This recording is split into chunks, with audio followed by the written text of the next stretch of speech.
Assalamualaikum warahmatullahi wabarakatuh dan salam sejahtera.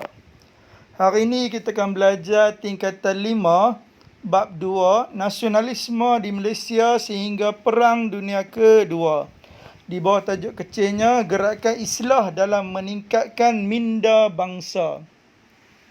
Baiklah, sebelum cikgu nak mengajar, cikgu nak minta semua guru dan pelajar-pelajar untuk subscribe video cikgu ni agar cikgu boleh menambah lagi tajuk-tajuk yang lain.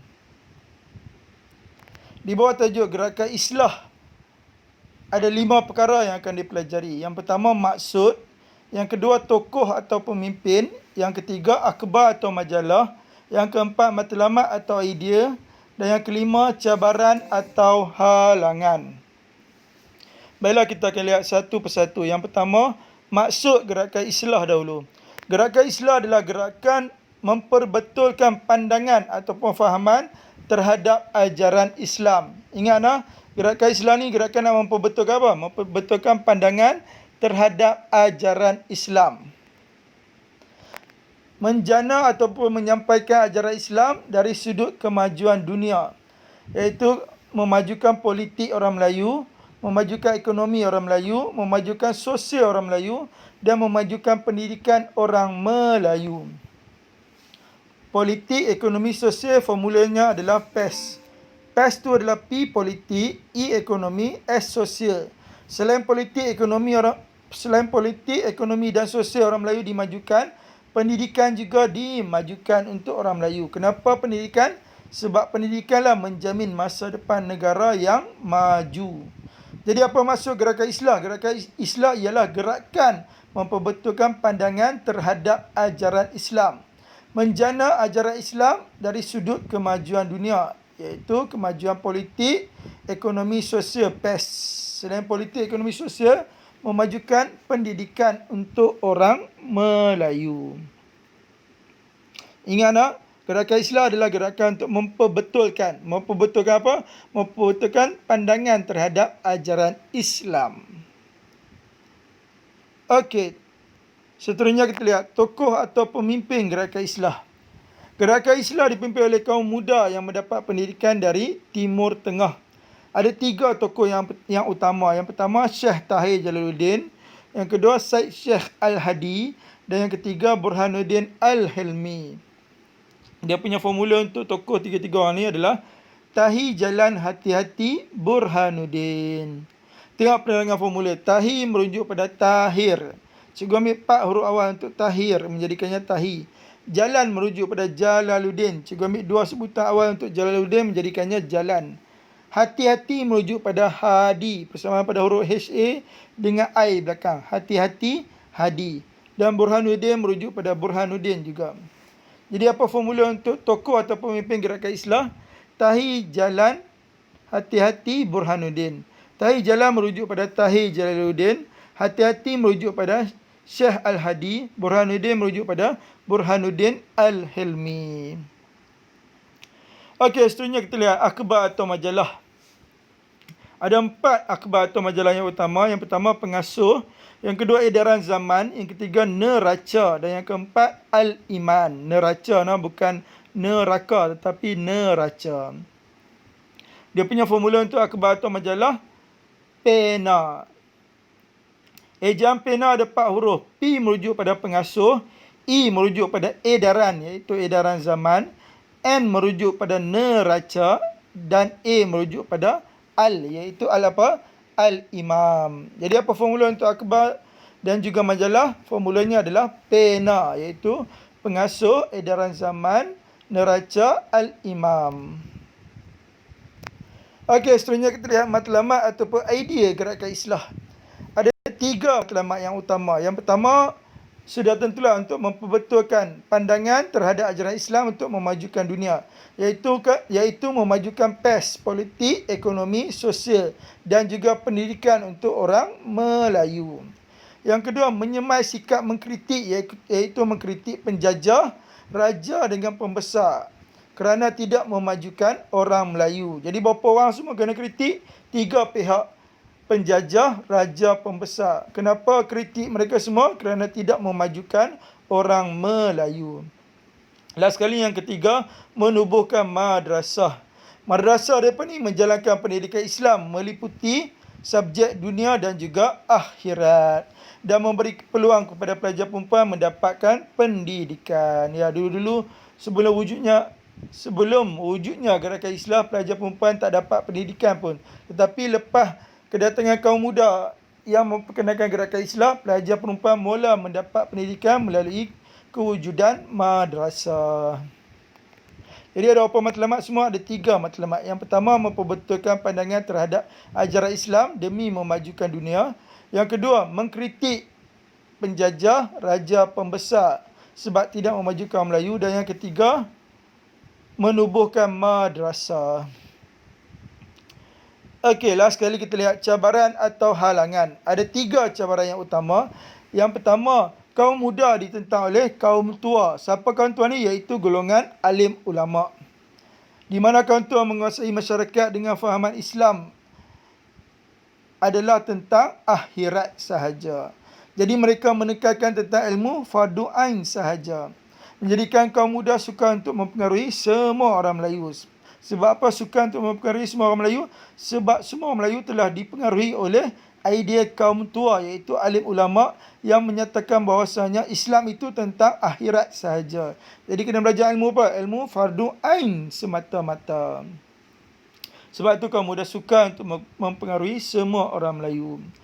Cabaran yang kedua adalah daripada British, iaitu British membuat undang-undang untuk menyekat pengaruh gerakan Islam. Yang pertama, sebarang ceramah ataupun dakwah harus mendapat keizinan Sultan di negeri-negeri Melayu. Yang kedua, sebarang buku atau risalah dilarang disebarkan di negeri-negeri Melayu. Jadi gerakan Islam hanya boleh bergerak di negeri-negeri selat sahaja, iaitu 3 negeri: Pulau Pinang, Melaka dengan Singapura. Jadi semua ada beberapa undang-undang. Ada 2 undang-undang yang dibuat oleh British. Yang pertama, sebarang ceramah ataupun dakwah kena mendapat keizinan daripada Sultan di negeri Melayu.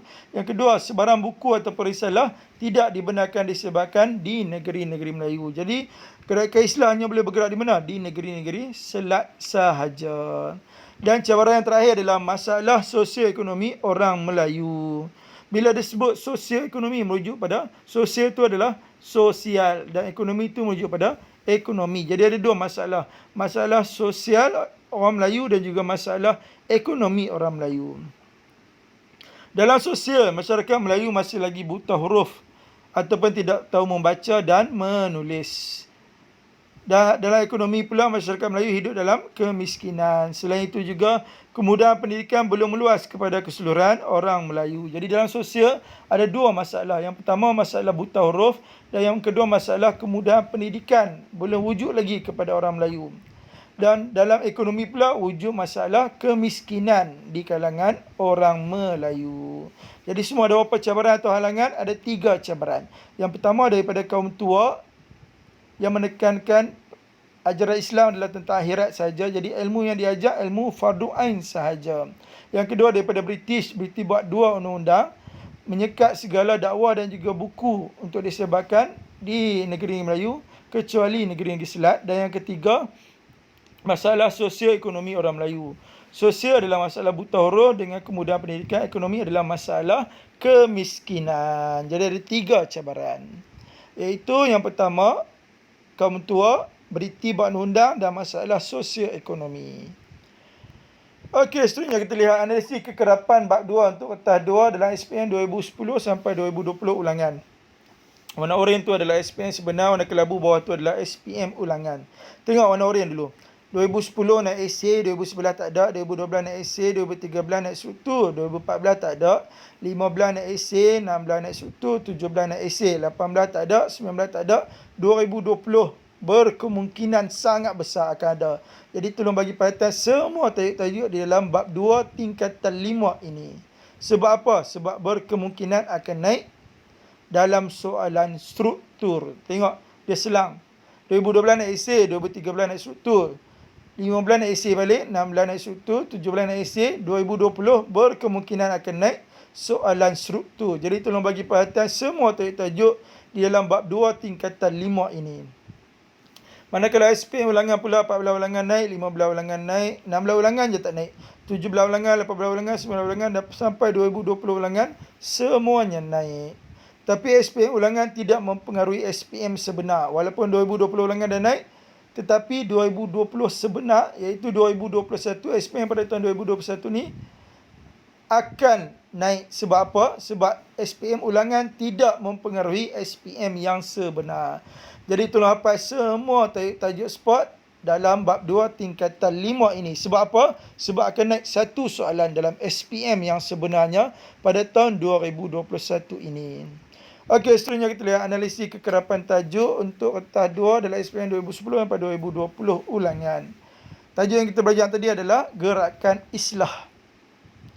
Dalam SPM yang sebenar-benarnya, gerakan islah dah 2 kali ditanya, iaitu 2013 dengan 2016. Dan ni dah 2000 apa? 2020, iaitu 2021 nanti dah lebih dah daripada 3 tahun. Jadi bermaksud gerakan islah berkemungkinan besar akan naik lagi. Walaupun dah ditanya dalam SPM ulangan tahun 2019 ulangan, tetapi ulangan tidak mempengaruhi SPM yang sebenarnya. Jadi tolong bagi perhatian. Sebab yang terakhir yang naik dalam SPM adalah pada tahun 2016. Jadi tolong hafal 5 perkara dalam gerakan islah tadi, iaitu maksud, tokoh, akhbar majalah, matlamat dengan cabaran. Okey, baiklah kita lihat contoh soalan struktur. Markahnya 2, 2, 3, 3, iaitu 10 markah. Baiklah kita lihat satu persatu. Yang pertama soalan A dulu. Soalan A ditanya namakan 2 tokoh gerakan islah di tanah Melayu. Apakah nak soalan? Dan nak tokoh gerakan islah. Ada formula tak tokoh? Ada. Apa formulanya? Tahi Jalan Hati-Hati Burhanuddin. Okey, tengok di ruangan jawapan soalan struktur ni ada nombor 1 Roman, 2 Roman tak? Ada. Jika ada nak jawab macam mana? Kena jawab terus. Tak perlu buat ayat. Jadi 1 Roman jawab terus. Tahi tu merujuk pada Syekh Tahir Jalaluddin. Tahi Jalan tu Tahir Jalaluddin. Hati-hati merujuk pada Syekh Al-Hadi. Kalau nak tambah, boleh tak? Boleh. Dalam sejarah tak ada masalah pun nak tambah jawapan lagi. Digalakkan menjadi galak, bagi jawapan lebih. Ada lagi tak tokoh? Ada seorang lagi. Ingat balik formula. Tahi Jalan Hati-Hati Burhanuddin. Yang ketiga adalah Burhanuddin Al-Hilmi. Jadi tambah 3 Roman di bawah tu. Burhanuddin Al-Hilmi. Okey, tengok soalan B. Senaraikan 2 akhbar dan majalah yang digunakan dalam gerakan tersebut. Apa kehendak soalan? Nak akhbar dan majalah. Ada formula tak untuk akhbar dan majalah? Ada. Apa formulanya? Pena. Okey, tengok di ruangan jawapan ada nombor 1 Roman, 2 Roman tak? Ada. Jika ada, jawab terus ya. Tak perlu buat ayat. Jadi 1 Roman jawab terus. P itu adalah pengasuh. 2 Roman, E itu adalah edaran zaman. Ada lagi tak akhbar dan majalah? Ada 2 lagi. Jadi boleh tambah jawapan lagi tak? Boleh. Dalam sejarah digalakkan menjadi galak, bagi jawapan lebih. Jadi tambah 3 Roman. Pena N itu adalah neraca. Dan sekali A adalah Al-Imam. Okey, tengok soalan C. Dia tanya apakah idea-idea yang diperjuangkan oleh gerakan itu? Apa kehendak soalan? Idea-idea yang diperjuangkan. Ada berapa idea tadi? Idea merujuk pada matlamat. Ada 3 matlamat. Yang pertama, memperbetulkan pandangan terhadap ajaran Islam demi memajukan dunia. Yang kedua, mengkritik penjajah, raja dengan pembesar. Dan yang ketiga, membina madrasah. Okey, seperti biasa tengok di ruangan jawapan. Soalan struktur ni ada nombor 1 Roman, 2 Roman tak? Tak ada. Jika tak ada, nak jawab macam mana? Kena jawab dalam bentuk ayat. Setiap ayat wajib ada pembuka. Jadi ambil bilik pembuka soalan. Idea-idea yang diperjuangkan oleh gerakan itu ialah memperbetulkan pandangan atau fahaman terhadap ajaran Islam untuk memajukan dunia dari sudut politik, ekonomi dan sosial atau pendidikan orang Melayu. Titik. Kedua, menyemal sikap mengkritik penjajah, raja dan pembesar Melayu kerana tidak memajukan orang Melayu. Ada lagi tak? Ada satu lagi. Ketiga, mewujudkan madrasah yang memberikan pendidikan Islam dalam aspek dunia dan akhirat serta memberi peluang kepada pelajar wanita untuk mendapatkan pendidikan. Okey, tengok soalan D. Berdasarkan pengetahuan zura anda, apakah kejayaan gerakan islah di tanah Melayu? Apa kehendak soalan? Kejayaan gerakan islah di tanah Melayu. Okey, tengok di ruangan jawapan. Ada nombor 1 Roman, 2 Roman tak? Tak ada. Jika tak ada, nak jawab macam mana? Kena jawab dalam bentuk ayat. Setiap ayat wajib ada apa? Ada pembuka. Pandainya. Okey, ambil oleh pembuka soalan. Kejayaan gerakan Islam di tanah Melayu ialah menimbulkan kesedaran tentang kepentingan pendidikan. Titik. Penanda wacana apa cikgu ajak? Guna number. Jadi kedua, mendirikan banyak madrasah di seluruh negara. Titik. Ketiga, anak perempuan mula mendapat pendidikan formal di madrasah. Okey, kemudiannya kita lihat contoh soalan esei. Apakah yang anda faham tentang gerakan Islah? 4 markah. Terangkan halangan dari pilih gerakan ini dalam perjuangannya. 8 markah. Dan last sekali, pada pendapat anda, apakah cadangan sesuai untuk memajukan pendidikan Malaysia agar setara dengan negara maju di dunia? Markahnya 4, 8, 20 markah. Okey, kita lihat satu persatu. Soalan A dulu. Soalan A dia tanya, apakah yang anda faham tentang gerakan Islah? 4 markah. Soalan A dia nak maksud gerakan Islah. Okey, untuk jawab soalan esei seperti biasa wajib ada pembuka. Jadi ambil bilik pembuka soalan. Gerakan Islah gerakan memperbetulkan pandangan terhadap ajaran Islam. Titik. Kedua, menjana ataupun menyampaikan ajaran Islam dari sudut kemajuan dunia. Ketiga, memajukan politik, ekonomi, sosial atau pendidikan orang Melayu. Dan keempat, mengkritik penjajah, raja dan pembesar kerana tidak memajukan orang Melayu. Okey, soalan B dia tanya, terangkan halangan yang dihadapi oleh gerakan ini dalam perjuangannya. 8 markah. Apakah anda soalan? Halangan. Halangan merujuk pada cabaran. Semua ada apa cabaran? 3 cabaran. Yang pertama, kaum tua. Yang kedua, undang-undang British. Dan yang ketiga, masalah sosio-ekonomi. Jadi untuk jawab soalan esei seperti biasa, wajib ada pembuka. Jadi pembukanya, halangan dari gerakan ini dalam perjuangannya ialah ditentang oleh kaum tua ataupun golongan alim ulama'. Hal ini kerana kaum tua menguasai masyarakat dengan fahaman Islam adalah tentang akhirat dan menekankan tentang ilmu fardu ain sahaja. Kesannya menjadikan kaum muda suka untuk mempengaruhi semua orang Melayu. Macam mana nak memulakan isi yang kedua? Menggunakan number. Jadi kedua, beriti membuat undang untuk menyekat pengaruh gerakan Islah, iaitu sebarang ceramah ataupun dakwah harus mendapat keizinan Sultan di negeri Melayu, dan sebarang buku atau risalah gerakan Islah dilarang disebarkan di negeri-negeri Melayu. Kesannya gerakan Islah hanya boleh bergerak di negeri-negeri Selat sahaja. Ada lagi dah halangan lain? Ada satu lagi halangan. Apa halangan yang ketiga? Iaitu masalah sosioekonomi orang Melayu. Dari segi sosial, orang Melayu mempunyai masalah buta huruf dan kekurangan kemudahan pendidikan. Dari segi ekonomi pula, orang Melayu mempunyai masalah kemiskinan. Okey, last sekali soalan C. Pada pendapat anda, apakah cadangan sesuai untuk memajukan pendidikan Malaysia agar setara dengan negara maju di dunia? Apakah anda soalan? Cadangan memajukan pendidikan di Malaysia. Okey, untuk menjawab soalan esei, wajib ada pembuka. Jadi ambil bilik pembuka soalan. Cadangan untuk memajukan pendidikan di Malaysia agar setara dengan negara maju di dunia ialah menubuhkan universiti bertaraf antarabangsa. Huraiannya, hal ini dapat menjadikan tumpuan pelajar antarabangsa. Contohnya pelajar dari negara maju seperti Jepun, Amerika dan Australia datang belajar di Malaysia. Kesannya negara akan dikenali di seluruh dunia. Untuk menjawab soalan kebat yang cikgu ajak, mesti ada 4 perkara. Ada isi, ada huraian. Huraian bermula perkataan hal ini. Yang ketiga ada contoh dan yang keempat ada kesan. Okey, untuk memulakan isi yang kedua, menggunakan number. Jadi kedua, koma, menaik taraf penggunaan ICT dalam pendidikan, terutamanya penggunaan internet. Huraiannya, hal ini dengan meluaskan penggunaan jalur lebar di semua kawasan. Contohnya penggunaan One Bestari Net di semua sekolah. Kesannya memudahkan pembelajaran jarak jauh. Okey, hanya sekadar itu sahaja daripada cikgu. Kita jumpa lagi dalam kelas sejarah yang seterusnya. Sekian wabillahi taufiq wal hidayah. Assalamualaikum warahmatullahi wabarakatuh.